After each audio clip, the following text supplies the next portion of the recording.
Selanjutnya laporan keuangan PKN Rahman tanggal 8 Mei tahun 2026.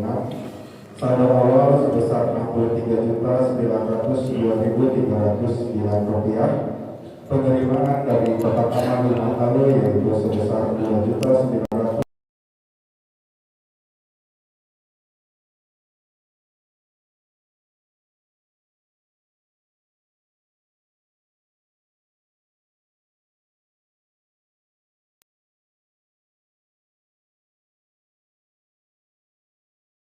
Penerimaan dari donatur tetap sebesar Rp4.910.000. Jumlah penerimaan Rp112.560.196. Kami ucapkan jazakumullah khairan kepada para jamaah yang telah menyaksikan sebagian hartanya. Selanjutnya untuk pengeluaran biaya operasional dan pemeliharaan masjid sebesar Rp1.724.900, biaya pelaksanaan kajian rutin kedua sebesar Rp1.250.000, operasional ambulan sebesar Rp311.000, dan penatalan untuk panitia kurban sebesar Rp10 juta. Jumlah pengeluaran Rp13.285.900. Saldo akhir Rp100.167.176.605. Saldo tersebut meliputi saldo kas TKN sebesar Rp5.121.601. Saldo santunan untuk anak yatim dan duafa sebesar Rp5.305.000. Saldo kas ambulan Rp0.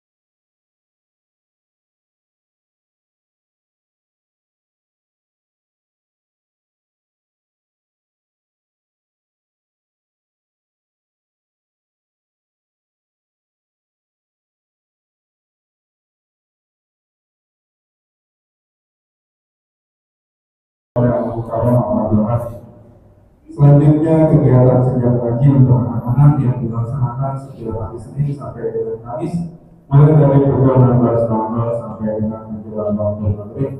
Bagi jemaah sekalian yang ingin menitipkan kebawahannya bisa datang langsung ketika pelaksanaan kegiatan sejak pagi. Kegiatan ini dapat ditenang biaya apapun.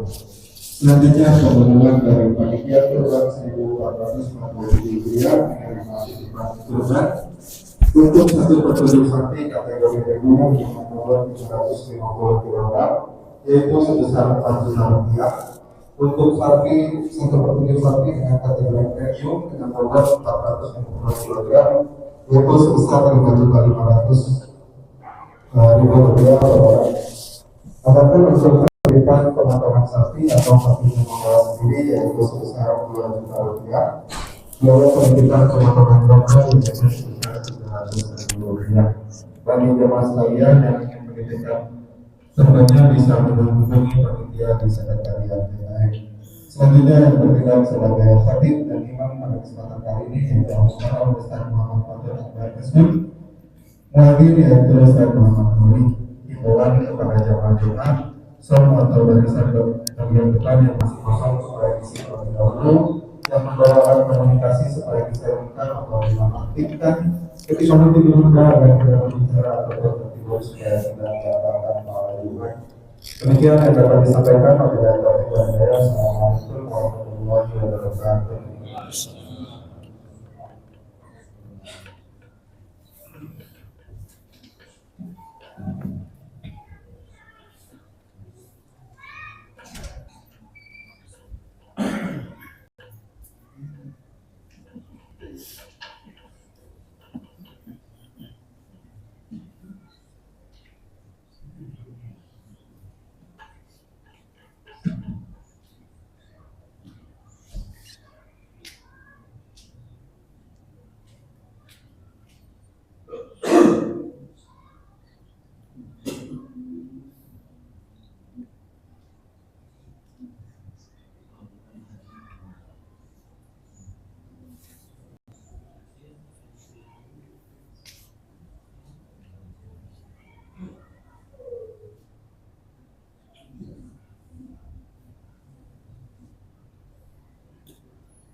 Assalamualaikum warahmatullahi wabarakatuh.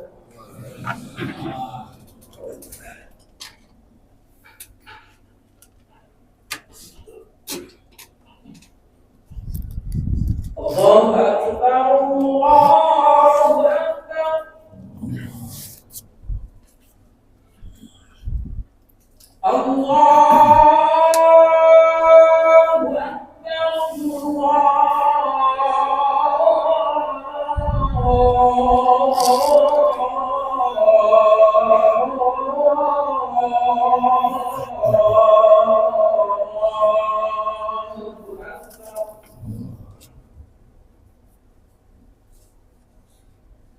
أشهد أن لا إله إلا الله.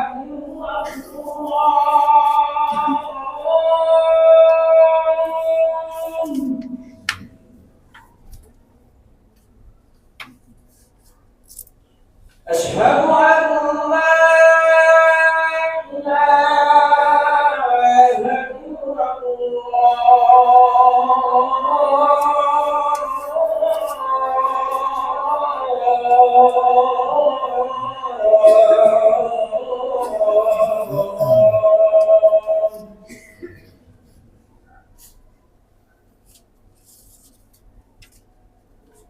أشهد أن محمدا رسول الله.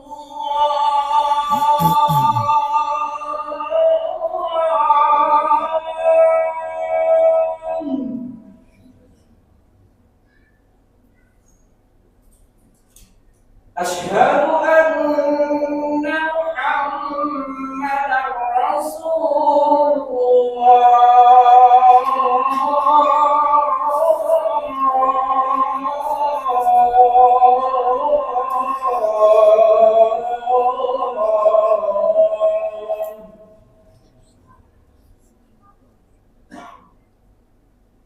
حي على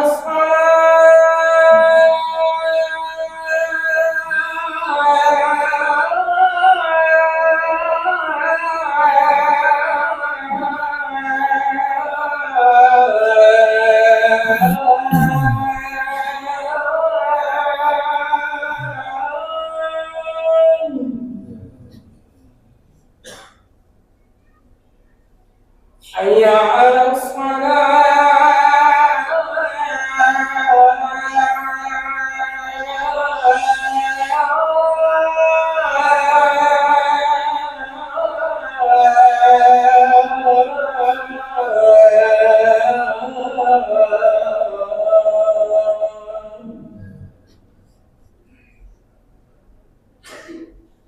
حي على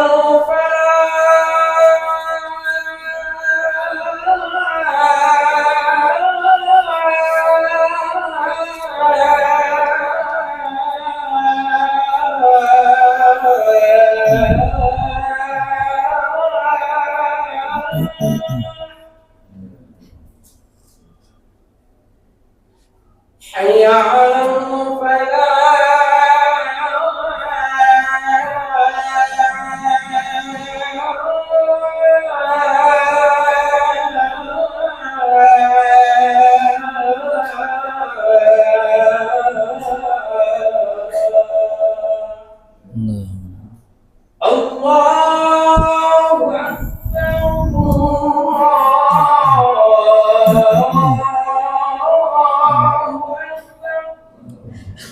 La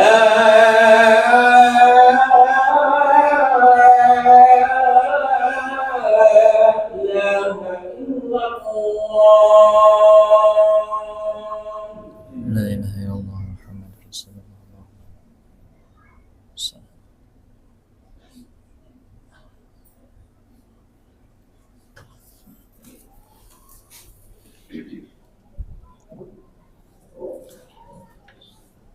Innal hamdalillah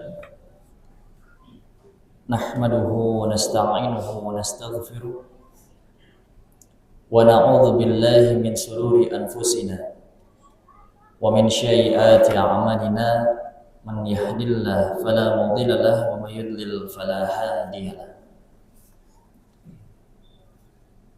Asyhadu an la ilaha illallah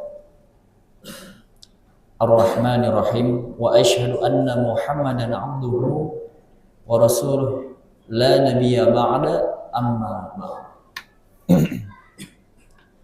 Qala Allah Ta'ala fil Qur'anil Karim, a'udzu billahi minasy syaithanir rajim. Ya ayyuhalladzina amanu taqullaha haqqa tuqatih wa la tamutunna illa wa antum muslimun. Alhamdulillahi rabbil alamin. Segala puja, puji serta syukur senantiasa selalu kita panjatkan kehadirat Allah Subhanahu wa taala. Zat yang Maha Pengasih,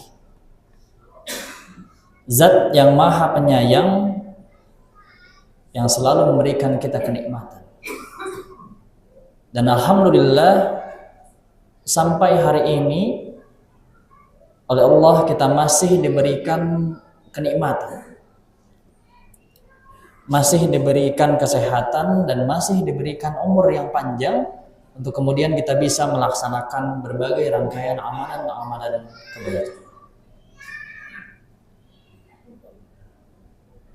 Hadirin sidang Jumat rahimakumullah. Allah Subhanahu wa taala tidak pernah kemudian memilah ataupun memilih ketika Allah ingin memberikan suatu kenikmatan kepada hambanya. Dan ini terbukti oleh kita sampai hari ini. Kita sebagai manusia makhluk ciptaan Allah Subhanahu wa taala yang tidak pernah lepas dari yang namanya kesalahan, tidak pernah lepas dari kekhilafan, dan tidak pernah lepas dari kelupaan. Karena memang hakikatnya kita diciptakan oleh Allah dengan ketidaksempurnaan. Tetapi sampai hari ini Allah Subhanahu wa taala masih memberikan kenikmatan yang begitu luar biasa kepada kita. Nikmat mulai ketika kita bangun tidur, kita diberikan kenikmatan penglihatan, nikmat melangkah untuk kemudian melaksanakan ibadah salat subuh berjamaah, melanjutkan kenikmatan untuk kita melaksanakan berbagai kebaikan, kita melakukan aktivitas untuk memenuhi kebutuhan kita, hingga kemudian kenikmatan sampai kita tidur kembali. Tetapi Allah Subhanahu wa taala di samping memberikan kenikmatan yang begitu luar biasa kepada kita, hanya satu hal yang Allah perintahkan kepada kita, yakni kita mensyukuri kenikmatan yang Allah Subhanahu wa taala berikan. La in syakartum la azidannakum wa la in kafartum inna adzabi lasyadid. Karena Allah berjanji, maka barang siapa yang mampu mensyukuri kenikmatan yang Allah berikan, maka Allah akan lipat gandakan kenikmatannya. Nah, Allah pun berjanji sebaliknya. Ketika dari antara kalian yang kufur terhadap nikmat Allah, maka sesungguhnya azab Allah amatlah pedih. Hadirin sidang Jumat rahimakumullah. Terkadang kita lupa, bahkan terlena menikmati kenikmatan yang Allah berikan kepada kita. Langkah demi langkah kita menjalani perjalanan di dunia ini. Baru rasanya kemarin kita bertemu dengan bulan yang istimewa, bulan Ramadan kita melaksanakan berbagai rangkaian ibadah, mulai yang wajib hingga kemudian yang sunnah, ibadah saum hingga amalan-amalan sunnah lainnya, hingga akhirnya kita bertemu dengan Idul Fitri. Dan hari ini perjalanan kita, langkah kita di dunia masih berlanjut, dan tidak terasa sebentar lagi kita akan bertemu dengan hari raya Idul Adha, melaksanakan ibadah kurban bagi yang diberikan kemampuan, diberikan kecukupan oleh Allah pada hari-hari tasyrik. Hadirin sidang Jumat rahimakumullah. Ibadah kurban merupakan salah satu ibadah penting dalam ajaran agama Islam. Dan ibadah kurban memiliki fondasi yang kuat serta akar sejarah yang begitu panjang dalam tradisi Rasul-Rasul terdahulu. Kemudian ajaran ibadah kurban dan praktiknya telah ditunjukkan secara sinergik oleh pada nabi-nabi terdahulu hingga kemudian Nabi Muhammad SAW. Dan kemudian Nabi Ibrahim alaihissalam dikenal sebagai peletak batu pertama pada ibadah kurban. Peristiwa yang dialami oleh Nabi Ibrahim alaihissalam, peristiwa penyembelihan yang dilakukan Nabi Ibrahim terhadap anaknya Nabi Ismail alaihissalam merupakan dasar bagi adanya ibadah kurban. Dan Nabi Ibrahim alaihissalam dengan penuh keimanan, penuh keikhlasan dan penuh ketakwaan bersedia untuk kemudian menyembelih anak kesayangannya Nabi Ismail alaihissalam semata-mata hanya karena ingin memenuhi perintah Allah Subhanahu wa taala. Hadirin sidang Jumat rahimakumullah. Maka kemudian asal muasal ibadah kurban bermula ketika Nabi Ibrahim alaihissalam mendapatkan wahyu dari Allah melalui sebuah mimpi. Dan Nabi Ibrahim alaihissalam salah satu utusan dipercaya oleh Allah untuk kemudian menyebarkan ajaran